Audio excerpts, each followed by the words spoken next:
So now we'll very briefly talk about Chapter 13 bankruptcy.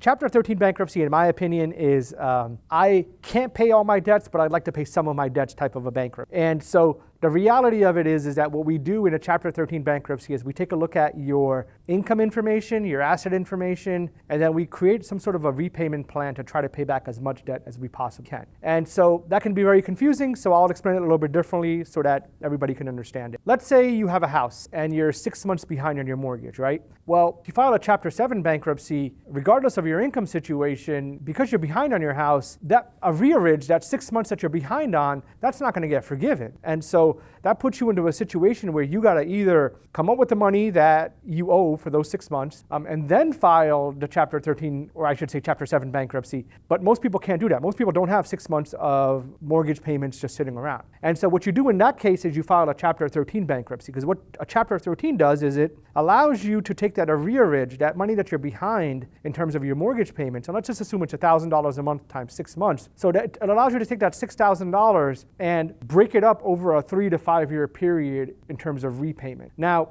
you can't just use this repayment process to pay back your mortgage payments. I mean, that would be nice, but you have to be kind of fair is the best way to put it. And so you have to include some unsecured debt as well. And so the way we do it is you contact our office. I have a bunch of debt that I can't continue paying, and I'm also behind on my mortgage. We'll go through your financial disclosures and we'll figure out what your disposable income is. And what that disposable income is let's say you make $10,000 a month, hypothetically. After taxes, it comes out to $7,500 is what gets deposited into your bank account. And that's before insurance and like other payroll things that you might have. And so let's assume that after the payroll things and insurance, the actual net pay is $6,500. So you start with $10,000. After taxes and deductions and whatnot, you're left with, let's say, $6,500. Now, that $6,500, you take out your mortgage payments, you take out your car payments, you take out your student loan payments, you take out your childcare expenses. If you have disabled children or you're taking care of somebody,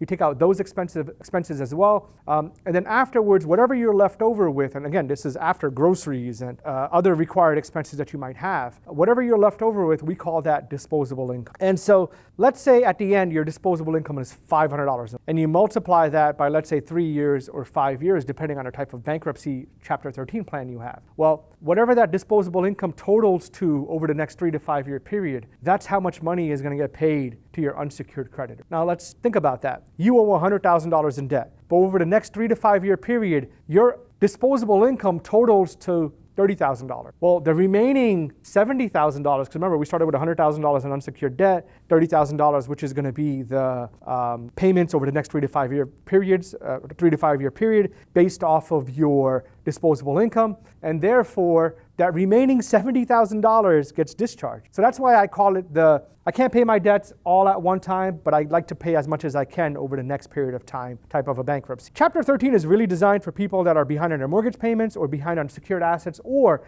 they don't qualify for a Chapter 7 bankruptcy because of the fact that their income is too high. Now, we should have talked about this earlier, but we'll talk about this now. In order to qualify for a Chapter 7 bankruptcy, you have to go through a process which evaluates your household size and your household income. We call that the means test. The means test is broken down into multiple different categories and ratios, and most of us didn't go to law school because we wanted to do math, but the reality of it is that we have to do math. And so the best way to put it is, let's say you're a household size of 1 or 2 or 3 or 4. Most people are going to be a household size of husband-wife or husband-husband or wife-wife and a child, so household size of 3. Now, if you're making, let's say, $85,000 or less. I double check the numbers, but it's roughly $80,000 to $85,000 in terms of household income, and that number changes every single year.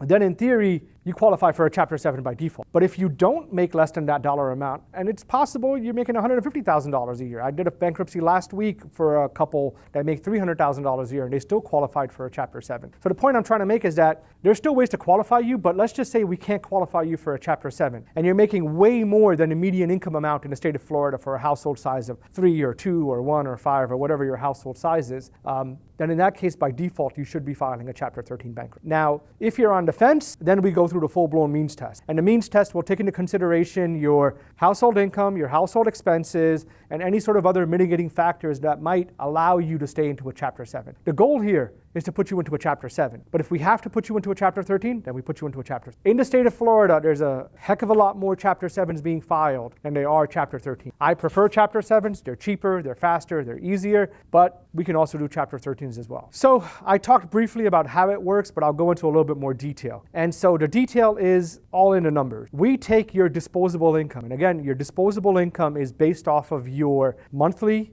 income. After deductions, after taxes, whatever's left over, we still subtract your groceries, your childcare expenses, gas payments. I say payments because most of us are filling up 3-4 times a month. Car payments, car insurance, other things of that nature. And then whatever's left over is disposable income. The magic term here that we're going to keep focusing on is disposable income. And then so we take that disposable income and then we put it into an Excel sheet or a Google sheet, and then we multiply that by 3 years of payments or 5 years of payments, depending on your income situation. And then that total amount is what we look at in terms of payments that will go towards your unsecured creditor. And at the end, whatever is still remaining with your unsecured creditors, and again, I'm going to use the same numbers I used before. If you have $100,000 in unsecured debt and your payments over the next 3 to 5 year period total to only $50,000, well, that remaining $50,000 in theory could be discharged. So it has a very, very similar effect that a Chapter 7 does, except you're trying to pay back your debt. Now, the big difference, in my opinion, of a Chapter 7 versus a Chapter 13 is going to be the fee. I urge all my clients to go online and look at what the no-look fee is. I'll say it again, no-look fee. Type that term into Google, and every single state, every single federal court that does bankruptcy will tell you what their no-look fee is. And I'll explain what that is in just a second. In the state of Florida, the no-look fee for a Chapter 7 is $2,500 plus the filing. The no-look fee for a Chapter 13 is $5,000 plus the filing. And what that is that is the maximum that an attorney should charge you if they're doing a standard Chapter 7 or Chapter 13 bankruptcy. It's possible they'll charge you more. It's also possible to charge you a lot less. We are actually slightly below that amount.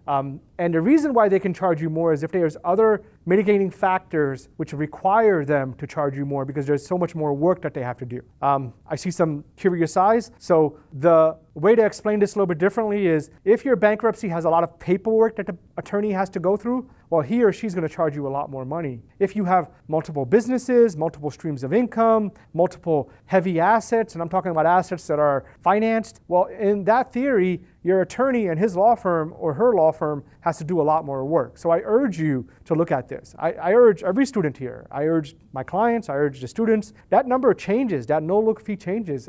Years ago, when I was clerking at a law firm here in downtown Orlando, the no-look fee was $2,300, and prior to that, it was $2,000. So that number has changed over the years because obviously inflation and things have gotten a little bit more complicated. All right, can I keep my house? A Chapter 13 bankruptcy is designed to help you keep your house. And let's explore this a little bit. You're behind on your mortgage payments. It's your primary residence. Your two little munchkins are running around the backyard. Your spouse is in the living room chilling and relaxing. You get home from work, and this is your fortress of solitude. This is your rest assured nobody can bother me in my domicile. This is your come home, open up your belt, get into your pajamas, and sit on your 10-year-old couch that is never going to get replaced because you love it so much place. And so you don't want to lose that, right? So if you're behind on your mortgage payments, in theory, you could lose it because the mortgage company is saying, hey, we want our money, and if you don't pay us, we're going to foreclose on your property. And so in that case, you file a Chapter 13 bankruptcy. Because if you are behind on a secured asset, and the secured asset here is your house, well, if you could come up with the money to pay all of the money that you're behind on, the arrearage amount, at one time, chances are you wouldn't even be looking at this video. But because you can't come up with those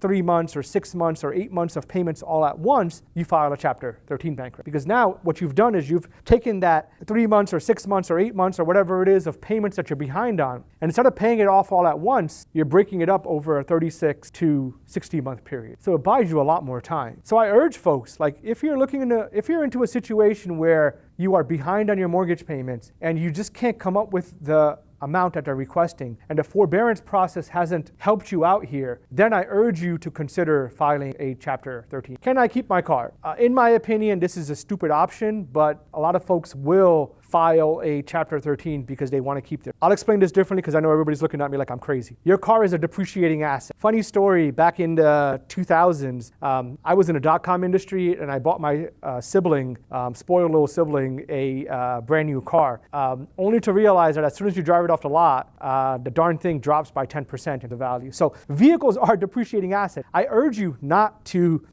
borrow money to buy things to impress people that you don't even like, and cars are one of those things. And so back to my situation as far as the Chapter 13 goes. If you have a vehicle that you need for work, Uber vehicle, a delivery vehicle, a truck, something that you're using for your operations, your business, your delivery service, whatever you want to call it, then in that case, yes, it certainly makes sense to file a Chapter 13 bankruptcy to pay that secured asset you might be behind on. Because when you file a Chapter 13 bankruptcy, you're then in a process where you're saying, I will pay back whatever I'm behind on over the next 3 to 5 year period. But the problem that I see when it comes to most consumers is that if you've got I'll just use any car. Let's say you have a Mercedes-Benz and it's a $100,000 car, you owe $90,000 on it. Well, the fear I have is that by the time you get done even close to paying off that car, even through a Chapter 13 bankruptcy, the car's not going to be really worth really any. The rule of thumb that I use is that if you buy a $100,000 car, in 3 years, that car, you'd be lucky if it's worth half. And that's the reality. I myself drive a 10-year-old Toyota RAV4 because I know how fast cars appreciate. And so I urge folks that if you are considering filing a Chapter 13 just to save your vehicle, talk to your attorney, do the research, because 90% of the time, it is a bad idea to file a Chapter 13 bankruptcy just to save that vehicle because it is a